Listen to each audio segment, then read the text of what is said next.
de Cervantes Miguel, de España, quien nació en Alcalá de Henares, allá en los años de 1547 y murió allá en 1616. Él nace precisamente en el 47 y muere en el 66. Por eso podemos decir de Cervantes a Moisés. Mire todo lo que pasa. Resulta que en literatura siempre existirá una filosofía de la literatura, como existe la filosofía del derecho, como existe el espíritu de las leyes. Siempre habrá una lógica a todas las cosas. Y el hombre en la antigüedad creía y estaba seguro que debía resolver preguntas que él no se podía explicar: quién nos hizo, de dónde venimos, por qué estamos aquí, quiénes somos. Y en esa búsqueda de dónde venimos, quién nos hizo o de dónde salimos, es que surge Dios. Y lo encuentran aquellos seres, cuando ya todos los pueblos tenían dioses, con diosistas, politeístas, ellos en la vaguedad, mujeres preñadas tiradas en la orilla del Mar Rojo, mirando el cielo, sin nada que ver, ahí encontraron un Dios invisible. Y ese mismo Dios que todos los hombres buscaban en otras cuestiones, en bestias, en héroes, en astro, Dios Júpiter, Dios Marte, Dios no sé qué, Dios no sé cuándo. Y así el hombre siempre ha buscado a Dios, porque existe algo en literatura que se encuentra precisamente en las literaturas del mundo, aparte de la filosofía de la literatura, de ahí donde nace el idealismo literario, para explicar la cuestión de Dios en una cultura llamada judía. Entonces pasamos de Cervantes Miguel, pasamos a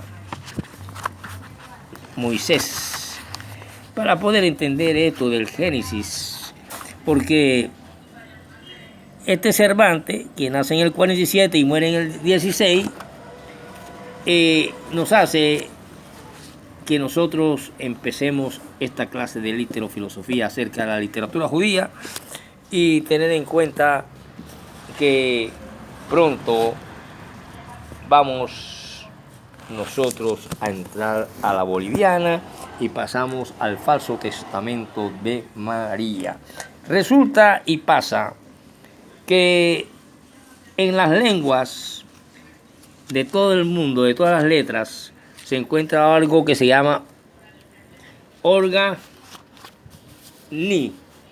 Para analizar una obra, por ejemplo, encontramos periodos, y esos periodos nos van diciendo en determinado tiempo que existe una vivencia real del hombre y su sufrimiento y las cosas que mira y domina y ve. Y de ahí nació la Divina Comedia y nació la obra italiana, y de ahí surgió por qué la necesidad en literatura, en la filosofía de la literatura, de explicar el sufrimiento, el bienestar, la abundancia, la escasez, la prosperidad, el hambre, la enfermedad, en un Dios, y eso lo llamó organismo. Esta parte de organigrama de la literatura hace que surja también un libro cuando pasa de Cervantes, que ya vimos. Pero profesor, si usted dijo que el 23 de abril, en honor a Miguel de Cervantes Saavedra, se celebra el Día Mundial del Niño, del Libro. Y ese Día Mundial del Libro lo celebró el poeta Ferreira en la puerta de su librería a las 6 de la mañana en adelante, y ya había gente. Estuvieron profesores, periodistas, escultores y poetas. Y ese Día Mundial del Libro, el 23 de abril, en base a que es el Día del Idioma, y de ahí entonces se celebra el Día Mundial del Libro, en honor a Miguel de Cervantes Saavedra, que nació en el 47 en Alcalá de Henares y muere precisamente en el 66. Entonces, tenemos 23 de abril y tenemos la fecha del hombre. Pero aquí pasamos ahora a Moisés, 2500 años antes de Cristo. No se sabe nada. Se pasa de tradición en tradición. Abraham, Isaac, papá, se llega a Moisés 400 y pico años después. Civilización egipcia, dando Egipto en plena. Y él también se hace esas reflexiones. ¿Quiénes somos? ¿De dónde venimos? ¿Por qué? Y en el mar Rojo, en las playas, con mujeres encintas, hombres vagos sin hacer nada, miran al cielo y ahí en lo invisible encuentran un Dios a quien se le puede atribuir que todo lo bueno que nos pase es debido a Él. Y todo lo que nos pase malo es porque es la voluntad de Él y Él lo quiere. Después se van dando cuenta que existe un tal Satanás y que a ese Satanás se le atribuye todo lo malo que pasa. Todos nuestros fracasos es debido a Satanás, pero resulta que nosotros nunca tenemos culpa de nada. Por eso nace el Génesis, que significa principio. Y el escritor ve la necesidad de comenzar algo y utiliza la acción organográfica de la literatura para empezar algo. Y ese algo se acomoda bastante al idealismo de la filosofía de la literatura. Y ahí encuentra nido el Dios invisible y nace el monoteísmo, el Dios que nadie puede ver, que se encuentra en el lugar santísimo, donde solamente puede penetrar un sacerdote, porque en el lugar santo, el santorum, el santísimo, son sagrados, pero en el atrio está el pueblo que solo espera que salga el sacerdote del santuario y el santorum y pase al lugar santísimo, al santo, y les diga lo que Dios le dijo. Entonces, en ese preguntar y preguntar quiénes somos, quiénes nos hicieron, nació la teoría idealista. Nos hizo Dios. Y así nace el Génesis en el primer bloque de una explicación literofilosófica para entender ese pueblo y dar una respuesta a quién los trajo a esta tierra, a esa raza. Y empieza entonces la literatura judía, con la famosa obra literaria Pentateuca, que es el primer bloque, pero con su primer libro, el Génesis, que trata de explicar en el absolutismo la existencia de un Dios, pero que sabemos que en literatura todos los pueblos han buscado la forma de llegar a un Dios para poder explicar y soportar la vida, sus sufrimientos, sus alegrías, sus enfermedades, y dar una respuesta a quien nos hizo. Y ahí nació el idealismo, que luego más tarde cerquita, cuando en los siglos aparece la filosofía griega y Platón acuña las cuestiones de alma y todas esas cuestiones. Y nace entonces una interpretación de la literatura oriental, en este caso la judía, y la interpretación de Occidente, hasta concluir con la famosa Trinidad. Pero vamos entonces nosotros a ver aquí algo muy importante, conocido como el periodo bíblico. Este periodo bíblico, pero perdón, primero ante todo quiero que se presenten uno por uno su nombre, porque vamos a hacer las siguientes preguntas para este examen oral que vamos a hacer a boca de jarro y abuelo de pájaro. Profesor, aquí apenas hay uno nuevo con todos los demás que estamos. ¿Cuál es? Yo soy el hijo del pana. Hijo del hijo de Pana, quien es hijo de Epifania. Ah, Epifania, claro, Epifania fue una gran amiga mía. Claro, yo soy un bisnieto de ella. Y dicen la leyenda que mi abuela decía, y usted de pronto lo sabe, profesor, yo prefiero estar con todos estos bandidos.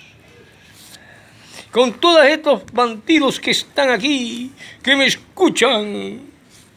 Porque yo, la negra Epifania, no me gusta estar en casas ajenas día y noche como otras mujeres que paran día y noche en la calle Y entonces el marido cree que están en la casa haciendo oficio y están metidos en las casas ajenas y salen enredados en los cuartos como aquella Jacinta que sale enredada con mi nieto.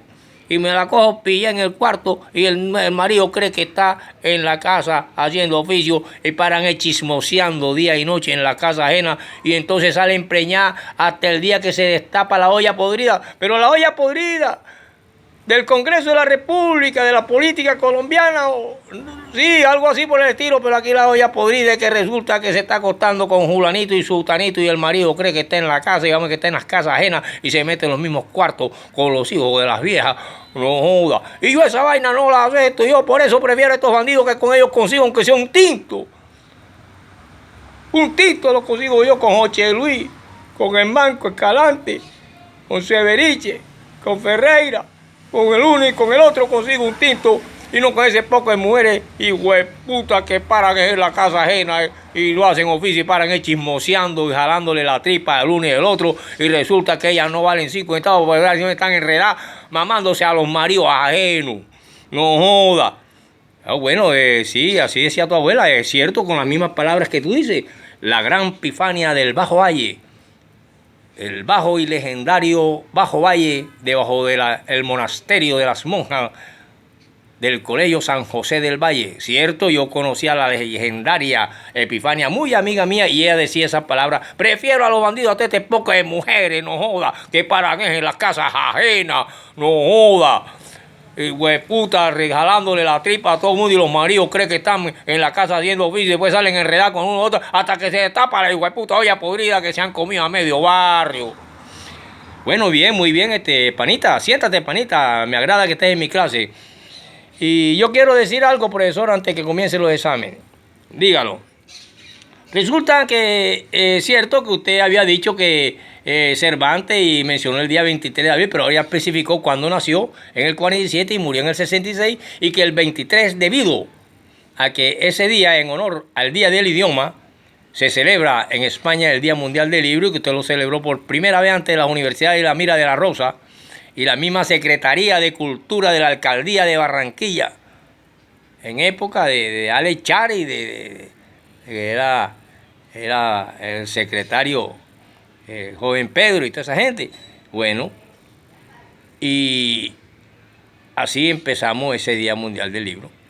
Por eso estamos viendo a la luz de la literatura judía el libro de los libros llamado la Biblia. Ya empieza la cultura judía a tener presencia en el contexto de la filosofía literaria. Yo solamente quería decir eso, profesor. Bueno, bien, siéntense y vayan preparándose. Resulta y pasa que cuando usted analiza que desde los orígenes hasta el siglo IV antes de Cristo, más exactamente en el siglo XV y el IV, aparecen obras diversas cuya reunión atribuida a Esdras, un historiador, en el siglo IV antes de Cristo, constituyen lo que nosotros conocemos como la Biblia hebraica. Solo existen una cantidad de escritos en pergaminos viejos de Egipto, en canon y en vitelas imperecederas, y así perduró ella hasta cierto tiempo que aparece la imprenta de Gutenberg en Alemania, allá a mediados de los siglos después de Cristo. Por lo tanto, eso se conoce como el periodo bíblico. Luego aparece el periodo helénico, que abarca el siglo IV antes de nuestro Señor Jesucristo hasta el siglo II después de Cristo, como consecuencia de la conquista de Alejandro y después de la conquista romana. La cultura judía se encuentra en presencia de la civilización griega. Recuerdan ustedes que yo les dije que Alejandro Magno conoció los libros del profeta Daniel y que él acabaría con los medo-persas. Bueno, ya, esto es pura historia, hermano. Realidad como la de nosotros de Colombia, Simón Bolívar, Santander, toda esa gente. y que el escritor utiliza las figuras literarias para darle belleza a su escrito, y ahí entra la filosofía, la literatura filosófica y una cantidad de cosas. Cuando sabemos clasificar, pues se llama clasificación de las letras. Y por eso nace una literatura celta, nace una literatura, por ejemplo, de lengua totalmente regionales. Surgen las literaturas que tienen que ver con el paso de una cultura a otra. Ya nosotros sabemos que en el siglo II viene una decadencia que comenzó desde el 399 al 401, por ahí más o menos, de la cultura romana, y se divide Roma en dos, occidental y oriental, y debido a la que se va para allá donde quedaba la mezquita de Omar, empieza la famosa leyenda de Constantino y esa gente, y luego los votos de los cristianos para Constantino, y nace entonces la Biblia romana y griega. Por lo tanto, tenemos el periodo helenístico. Ya tenemos que ver con Alejandro. La influencia griega tiene mucho porque se siente en el eclesiástico en el siglo III a.C. y la sabiduría de Salomón, siglo I a.C. y algunos otros libros que escritos originalmente en hebreo y traducidos después al griego han pasado a la versión de los 70 o Septuaginta que se conoce, que es la que mete todos estos libros, pero que la Biblia hebraica excluye por considerarlos apócrifos, o sea, que los libros que están actualmente en la Biblia, aparte de la Torá judía, son de dudosa procedencia y de muy poca credibilidad para el judío. Entre eso están los de Salomón, los eclesiásticos y los libros de Daniel, por lo tanto, y la de los profetas. Ellos no tienen esas cosas. La obra de Filón de Alejandría, quien fue un filósofo judío platónico, que existió 20 años antes de Cristo y 40 después de Cristo, es el resultado de la mezcla de ambas culturas. Durante el periodo helénico se constituye el primer monumento de la historia judía con Flavio Josefo, 37 al 100, que escribió en hebreo y después en griego La guerra de los judíos, últimas luchas del pueblo judío contra Tito y sobre todo las antigüedades judaicas. Después viene en tercera forma y orden el periodo talmídico. Recuerdan que le hablé del Misná, el Talmud, es el talmídico, y la Cabala simbólica. Por lo tanto, aparece aquí lo talmídico, que comienza de la era cristiana hasta el siglo VIII, tan pronto como desapareció definitivamente el Estado judío en el año 70 después de la quema del templo de Jerusalén por Tito, hijo de Pusiano, después de Cristo. Los judíos se esforzaron por salvar las tradiciones judaicas en Palestina y Babilonia, y de esta manera fijó la dominación romana, y que vivió bajo la dominación romana, parta o árabe. El movimiento se lleva a cabo entonces alrededor de la Torá, y surge alrededor de la Torá, y de ahí pues vienen porque existen los sionistas. Oye, ustedes ven gente hablando por ahí que de sionismo, eso viene después con el Estado judío, Indira Gandhi, Teodoro Herzl, Moshe Dayan. Y luego viene el periodo rabínico después del talmídico, conocidos en el siglo VIII al XVIII, en que se engendra desde el siglo X. Aquí vemos que la cultura judía es celosa y son defensores principalmente, y defiende a capa y espada a los rabinos. Estos, aunque judíos, pertenecen a diversas nacionalidades como la española, la francesa, la alemana y no se expresan excesivamente en hebreo. ¿Está viendo usted por dónde va la cosa, mi querido estudiante? ¿Cómo fue que me dijo el panita, el hijo del otro hijo de Epifania, la negra Epifania del barrio Bajo Valle?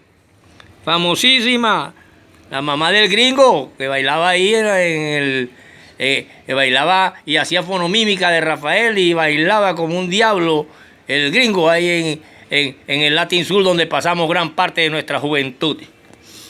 Luego aparece el periodo rabínico.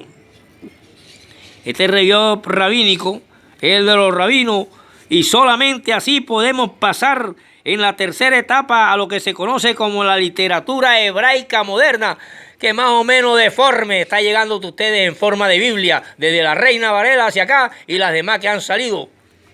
Y allá en el pasado se quedaron los errores de la Vulgata latina de los romanos y de los griegos con la Septuaginta. Por lo tanto, de qué verdad aseguran los pastorcitos y algunos que se creen mejor que la Virgen María y mejor que Jesucristo, pero no saben de literatura judía. Yo se lo estoy diciendo para que pueda entender la Biblia y no esté hablando tanta payasada en las esquinas y está creyéndose que es la Santísima Trinidad, cuando es más malo, no joda, que Satanás el diablo. Tenemos entonces que la literatura moderna hebrea se puede decir y asegurar que parte desde el siglo XVIII. La literatura judía abandona el comentario religioso. Los judíos no paran hablando de religión. Los judíos no paran hablando de quién da más diezmo, de quién más, porque eso es un impuesto que ellos pagaron en el pasado a los romanos y para poder construir el templo de Salomón. Pero usted no está construyendo ningún templo de Salomón y usted no le paga impuestos a los romanos. Págueselo al gobierno colombiano para que le dé a los pobres, a la viuda y al huérfano, como enseñó el socialista Jesucristo. El poema llamado Licheria Teilla, que aparece en el año de 1743, de Lusarto, quien nació en 1707 y murió en 1747, señala el principio de la Ashkala, o sea, el judaísmo ilustrado. O sea, ya empiezan a haber hombres ilustres poniendo las manos en las sagradas escrituras. Al que darán brillo como Levishoa, quien testimonia sobre Israel. Aparece Mapú, Ayitz, Sayutz, el buitre pintado, decían. Y aparece el escritor Smolensky. Pero desde finales del siglo XIX se percibe una reacción. Aparece el sionismo. Y es cuando se funda el Estado actual de Israel, que desde los tiempos de Salomón sufrió una guerra civil dividiéndose en dos: Jerusalén al sur y Galilea o Tel Aviv al norte, que hoy en día es la capital de Israel. Tel Aviv y Jerusalén están divididas debido al mal gobierno, empezando por Salomón el Sabio y concluyendo con Roboam su hijo, para que llevarlo a una guerra civil donde se sacaron las tripas judíos con judíos, dividiendo al país en dos hasta nuestros días. Y ahora aparece el sionismo, que parece que es el que está dominando el mundo con la construcción de los grandes rascacielos en Estados Unidos y todas las partes del mundo, porque el judío está metido en todos los países de la tierra. ¡Oh, pues puta!